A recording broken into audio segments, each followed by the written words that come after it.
محمد نوازش نے انڈیا سے پوچھا ہے دیوالی کی مٹھائی کھانے کا حکم، دیوالی کے موقع پر لوگ مٹھائی دیتے ہیں، اس کا کھانا کیسا ہے اور اس کی مٹھائی قبول کرنی چاہیے کہ نہیں کرنی چاہیے؟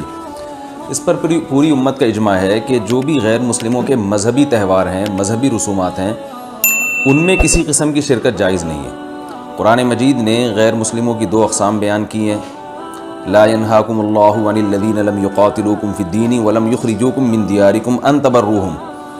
کہ وہ غیر مسلم جو تمہاری دشمن نہیں ہیں، جنہوں نے تمہیں گھروں سے نہیں نکالا، تم پر ظلم زیادتی نہیں کی، تو اللہ تعالیٰ تمہیں منع نہیں کرتا کہ ان سے اچھا سلوک کرو، بلکہ اللہ تمہیں حکم دیتا ہے کہ ان کے ساتھ اچھا سلوک کرو، کیونکہ اللہ تعالیٰ انصاف کرنے والوں کو پسند کرتے ہیں۔ خود رسول اللہ صلی اللہ علیہ وسلم کی سیرت میں آپ صلی اللہ علیہ وسلم نے یہودیوں کی، جو آپ کے یہودی پڑوسی تھے، ان کی عیادت بھی کی ہے، اور آپ صلی اللہ علیہ وسلم کی جو زوجہ حضرت صفیہ، ان کے رشتہ دار یہودی تھے، وہ ان کو ہدایہ تحفے بھیجا کرتی تھیں۔ تو غیر مسلم جس سے جنگ نہ ہو، اس کے بارے میں اچھا سلوک کا حکم ہے، اس کو ہدایہ دینا، اس کو تحفے دینا، اس پہ صدقہ کرنا بھی جائز ہے۔ لیکن اس کی ایک باؤنڈری ہے، وہ یہ ہے کہ ایسا نہ ہو کہ آپ ان کے مذہبی معاملات میں، ان کی مذہبی رسومات میں شرکت کرنا شروع کر دیں، کیونکہ کسی بھی طرح سے ان کے مذہب کو اپریشیٹ کرنا، اس کی حوصلہ افزائی کرنا جائز نہیں ہے، کیونکہ یہ اس کی علامت ہے کہ آپ کو اپنے برحق ہونے پر اطمینان نہیں ہے۔ لوگ یہ کہتے ہیں کہ وہ بھی تو ہماری عید میں شریک ہوتے ہیں، تو دیکھیں ان کے مذہب میں یہ اجازت ہے کہ ہماری عید میں اور ہمارے تہوار میں شریک ہوں، ہمارے مذہب میں اجازت نہیں ہے، تو ہم تو اپنے مذہب کو فالو کریں گے۔ ہمارے مذہب میں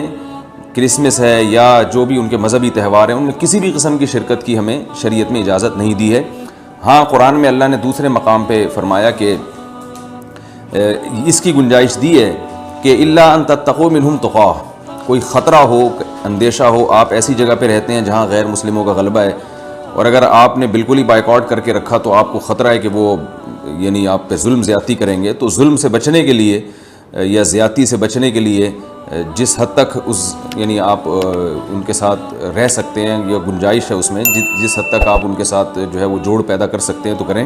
لیکن بلا وجہ بڑھ چڑھ کے ان رسومات میں حصہ لینے کی شریعت میں بالکل اجازت نہیں ہے۔